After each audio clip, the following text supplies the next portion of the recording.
Early in the conversation, I heard you say something when we were talking about easing somebody into these fasts for the first time, and depending on their goal, it being a bit different, whether they're trying to regain metabolic health or lose weight. And obviously, if they're regaining metabolic health, one of the side effects will be weight loss. But talk about that nuance between how you'd set up those fasts for those two different situations. You're absolutely right. If it's for metabolic change, I don't want my patients to lose too much weight, although they will lose weight and it'll be visceral fat. So let me just tell you a little bit about visceral fat. So, fatty liver is visceral fat. Fat around your pancreas is visceral fat. The fat that you can pinch on your belly, you put your hand on it and you squeeze your fat on your belly, that is just subcutaneous fat. There's a totally different physiology of that fat from the visceral fat. Visceral fat is toxic. If you did a biopsy of it, it's full of inflammatory cells, lots of inflammatory cells, and they'll be producing lots of cytokines. And that's why they destroy even that organ. That's why the liver can get destroyed by, people say, oh, it's just a fatty liver. No, it's not. It's an inflammatory condition. So it's important in metabolic patients that I want their the fat that's in their liver and the fat that's around the pancreas has to go away. So they will lose some weight when they start doing this. You can do an ultrasound of your liver to look at the fat. You can also now measure visceral fat. There are some machines that are available. The DEXA scan machines can measure visceral fat. And you can also do it on a CT scan, which I just started doing to look and quantitate the visceral fat. So on my metabolic patients, I'll have a parameter to follow to say that, yes, you did lose 20 pounds, but it came out mostly from your visceral fat. And here's the numbers. You don't have to do all that. You don't have to be that fancy. But in metabolic patients, they will lose some weight. The weight loss will be mostly visceral. And my patient's first words out of the mouth is that my stomach went down. Look, if you are lean everywhere and you have a big stomach, you have a problem. And that stomach your belly will be tight. There's not too much fat to squeeze on it, but it's out there. And when that goes in metabolic patients, they're going to lose weight. But that's what I'm looking for, because the first place that you lose the fat is the visceral fat. So first and foremost, look at yourself in the mirror. If you're not fat, but you have a belly, you have a problem. If you look at you sideways and your belly's sticking out, but looking from the back, you look great, you have a problem. If you're a man and your waistline is more than 35 inches, you have a problem. If it's a woman and it's more than 33, 34, there's a problem. There may be, and look, not everyone's going to have a problem. They are metabolically normal obese patients. They don't have inflammation. They don't have metabolic disease. They don't have high CRPs. They don't have a low HDL. They don't have a high triglyceride. And they don't have high blood pressure. They don't have visceral fat. So not every obese patient is metabolically deranged. If you're metabolically deranged, the fat from your belly has to go. Okay. So when they lose weight, I'm not asking them to lose total body fat. And many patients come to me and say, oh, my muscles are going to be gone and I'm going to become frog legs. And I say, no, that's absolutely not true. In fact, if you take two cohorts of patients, one is on a low-calorie diet, but spaced out 5 times a day, versus the one who's doing fasting. The one who's doing fasting will actually maintain more muscle mass. And I want you to know that, because fasting makes you lose preferentially the fat that's in your ectopic fat, first, the visceral fat. The caloric restriction patients, they will lose fat everywhere, a little bit from the visceral fat, subcutaneous fat, and from the muscles as well. And this study has been done and has been shown because the physiology of fasting is different from caloric restriction. Calorie restriction spread over the day is different from no calories all day long and then calories only in a time-restricted fashion. In a fasting program, the growth hormone levels go up the longer you fast. And growth hormone maintains muscle mass. You get BDNF, brain-derived neurotrophic factor.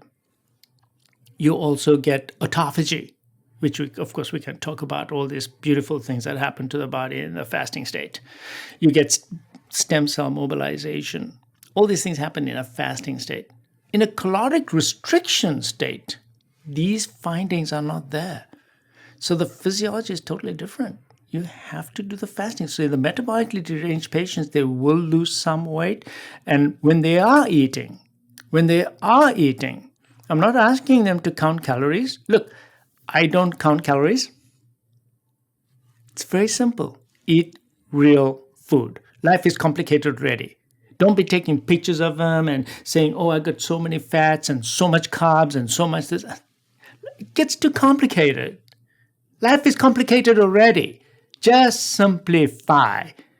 You have metabolic disease, you're going to do time-restricted feeding. When you do eat, I can't tell you what to eat. You may be Chinese, or you may be Indian, or you may be American, or you may be European. You're going to eat what you normally eat, but whatever you eat, however you cook it, however you do it, make it all natural. So it has to be real food, and don't kill your food.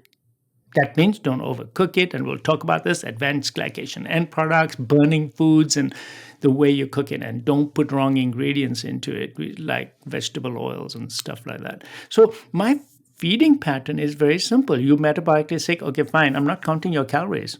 I'm not restricting how much you eat also. When you do eat, you will sit down and eat till you feel good, and then walk off the table. But you're going to be eating real food. Now, my obese patient, he's a little bit different. He needs to lose a lot of weight. So I'll just give you an example. I just saw a patient of mine yesterday who came about 7 or 8 weeks ago, and he was quite obese. And I gave him this introductory pattern of what to do. And I wrote it all out for him that, okay, for 2 weeks, you're going to do the time restriction in a 18-6 fashion. And then you're going to start giving me a 3-day water fast, and then go back to eating one meal a day for 7 to 8 days, and then do another 3-day water fast. Because with him, I was far more aggressive because I wanted him to lose weight. He came back, he already lost 46 pounds. 46 pounds. And he was doing the urine tests, and he says that when I'm fasting now, by 30 hours, my urine dipstick, which cost pennies, showed that my ketones were dark blue, off the chart. Now, as a patient, you know how good he felt when he saw all that blue? You need to do that. So you motivate yourself. Look, all this blue stuff. Where is the blue stuff coming from, these ketones? They're coming from your liver. How did they get to your liver? It came from fatty acids being converted to ketones in your liver. Where did the free fatty acids come from? They came from fat. Every molecule of ketones that you saw in your urine came from fat. You're basically peeing away. You're peeing away some of your fat. Now take that home. So in him, the difference in him was we wanted him to lose weight. So what he was doing is excellent. He was doing 3-day water fast, and then 5 to 6 days of OMAD again, and then 3-day water fast and 5 to 6 days. I won't do that to my metabolic patient. My metabolic patient is more gradual. This guy's going to lose a lot of weight. And also what he was eating was very important.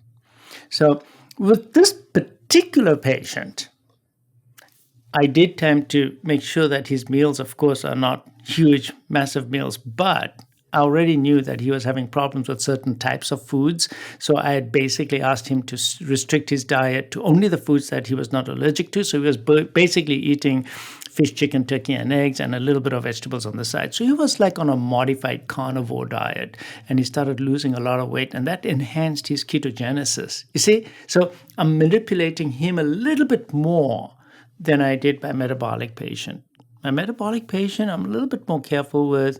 And so I'm individualizing a lot. I'm very aggressive with obese patients. So you know, Jesse, I've had a patient that fasted for 183 days.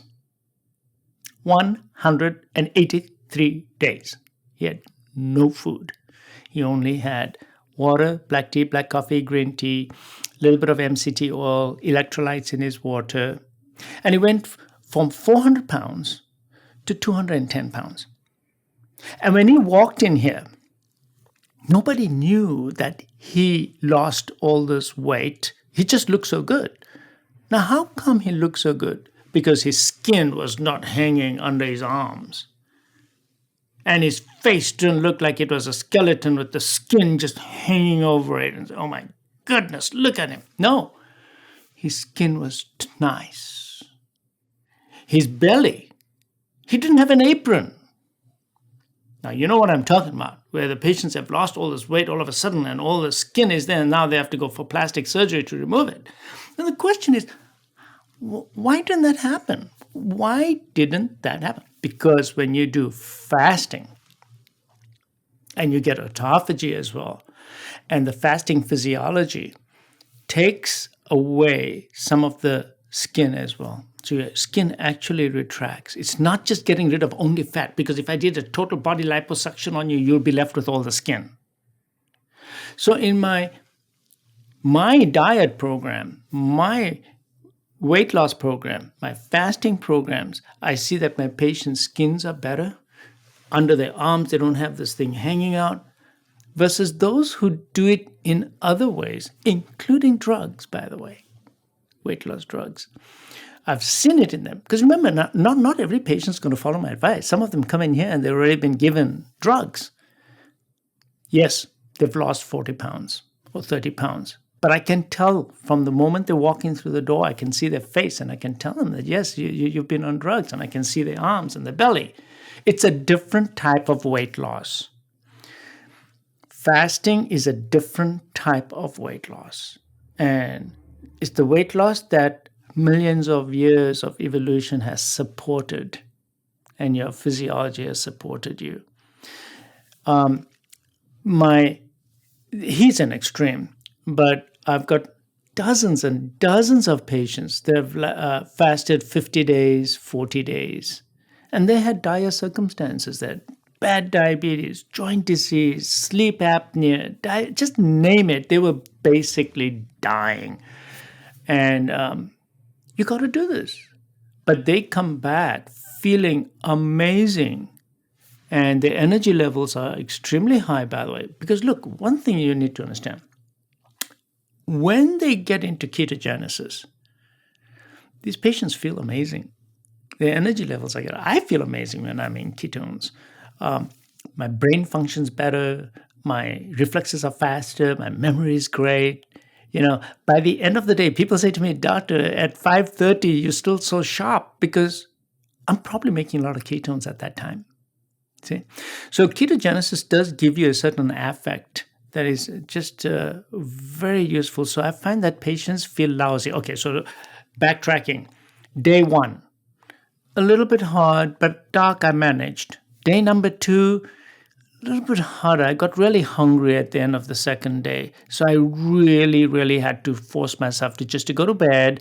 Takes a little bit of MCT oil. I took the electrolytes. They did make me feel better. And then I went to bed.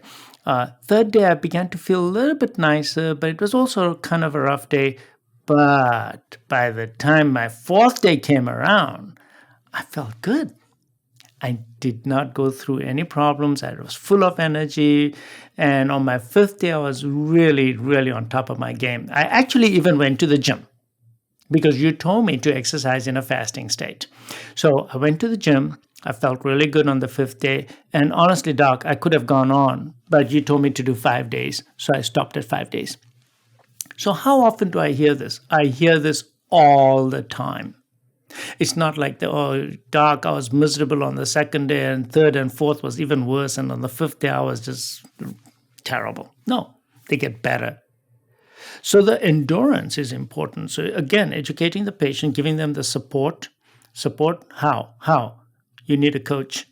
You need a team that you can call. Hey, you call my team that I have over here, for example. This is what I'm going through. This is what I'm feeling. And we can guide you through how to get through that. But the worst day usually is the third day. But after the third day, prolonged fasting becomes easier and easier to do. And you just got to get mad. Look, you got to get mad. Okay? Just get mad. Because you have to take back your health. No one's going to take it back. Nobody. It's your responsibility. And this is something that I tell patients that, look, it's your responsibility and you need to take your life back. Do you love yourself? Do you deserve it? Do you deserve better health? Do you deserve better relationships? Do you deserve more out of life? So part of this is all psychology as well. Talking to patients and motivating them to say, look, this is what's at the end of this tunnel here. Let's do it. And you just got to get determined and you just got to say, that's it. I'm going to do this. That's what I want. So doing this is really, really important. That is why I'm saying that fasting touches on metabolic, obesity, joint disorder, coronary calcium, atherosclerosis, inflammation. We talked about the plaque ruptures. All that goes down. Inflammation, the gut. Oh my goodness, we can talk about the gut. The gut changes completely. Of course, the patient comes to me on the third day.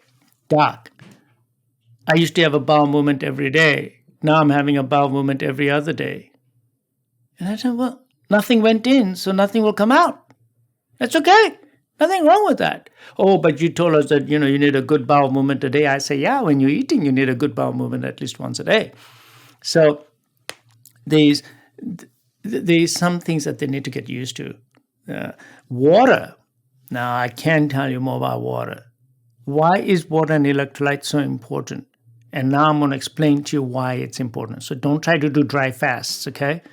So 10 glasses of water with electrolytes at least once a day. Why do I do that? Because as your insulin level comes down, your sodium level in your body goes down because insulin holds on to sodium. So now when your insulin levels come down, you're going to pee out the sodium into your urine. So you can get intravascular volume depletion very quickly. When you are fasting, patients come back and tell me, hey, I was fasting and I made more urine on the days that I was fasting. Well, of course, because you're getting what is known as natriuresis, salt coming out in your urine, the salt that your body held on to because your insulin levels are coming down and therefore it's releasing that salt. So you can get intravascular volume depletion. So you need your electrolytes. If you're getting cramps, you need to take electrolytes. So the electrolytes that I use is called LMNT. Sometimes I just take Celtic salt, half a teaspoon, put it in a glass of water, shake it up, drink it. Sometimes I take Himalayan salt, put it in there, shake it up, drink it. Well, at least once a day, especially if you're getting cramps. I do that because that electrolytes are really important. If you're feeling terrible, getting a headache, you're lethargic, you're feeling tired, what are you supposed to do? First things first, take your blood pressure, make sure it's not too low. If your blood pressure is low, you have a problem, you call your caregiver and say, look, my blood pressure usually runs 120, it's now only 90. You're probably very volume depleted and electrolyte depleted. So if you're taking blood pressure medications, you need to stop that. And then I tell them, okay, fine, you just need to be rehydrated. Come into the office and maybe I'll give you an IV. Now, I don't do that to every patient. But occasionally, maybe 1 out of 20 patients, I'll put them in the office for an hour or so and give them some saline and then off they go. But you can do this. How? Drink water, at least 10 glasses of water a day. Put some electrolytes in at least 1 or 2 glasses a day. Okay? So you're going to get and they come with the minerals and everything else. What is MCT oil for fasting? MCT oil is a short-chain fatty acid. It's immediately available to the body as soon as it goes in for metabolism. And who's metabolizing this? Well, who's using it? It's your mitochondria. So obviously, how are you going to feel? Mitochondria starts utilizing it immediately. It's a great energy source immediately for your body. So you're feeling down because maybe your ketones haven't kicked in yet. Maybe it's day number 2 and your ketones haven't kicked in yet. You take some exogenous MCT oil and you will find that you'll feel so much stronger and so much better. Women, if they take more than a tablespoon, they can get some loose bowel movements more than men. You can take a tablespoon a day without any difficulty in most patients. You can even take 2 tablespoons if you get used to it. So I do use MCT oil in my patients to help them overcome the fast. And then I do use green tea and black tea, black coffee. In some patients, I do add some fat because they say, Doc, I'm so hungry. I'm going to basically break my fast. And I'll tell them, okay, you like coffee? Yes. I miss the cream. All right. Put a little bit of butter in it. So they'll take a small piece of butter, maybe a quarter teaspoon, even half a teaspoon, and they put it in their hot coffee. And you'll be surprised what it does. It doesn't break the fast, but it satiates the patient immediately. His hunger goes away, and he's able to come through. So all these are little clues that I give the patients that they can actually do.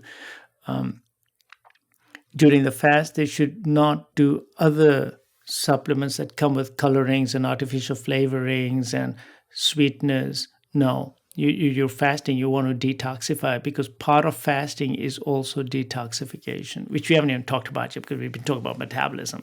But fasting, what it does to your microbiome and what it does to your detoxification, that's a huge topic which we can talk about. But fasting touches on all these different aspects. So don't toxify yourself while you're trying to detoxify through fasting. So very important stuff. Yeah. Getting into some specifics here with the MCT oil, how do you feel about the liquid versus the powder? And then there are different carbon chains, the C8, the C10. Do you find a certain one's better than others? Not really. I don't even differentiate. And whether you use the powder or the oil makes no difference to me whatsoever. Absolutely. I'm a practical person. As long as it worked for you, I'm fine. See, there are some people who will split hairs about these things. Oh, the oil versus the powder. Look, I'm very practical, down to earth. What's my purpose of giving you MCT? To make you feel better so that you can hold on to your fast. Because that's my goal with you. Make you fast and don't break your fast. So I have no problems with that whatsoever. Yeah.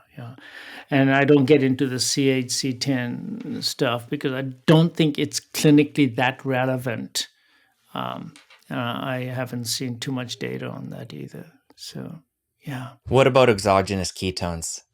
Jumping right over that step of converting the MCT into ketones and just putting them right into the body. How do you feel about that? There is information on that. And there is data to show that. Rhonda Patrick talks about that as well with Dominic, and they talk about that. And yes, it does help. Have I done it to many patients? I can tell you I've probably done it to a handful of patients where I've given them exogenous ketones because they do become an immediately available energy source.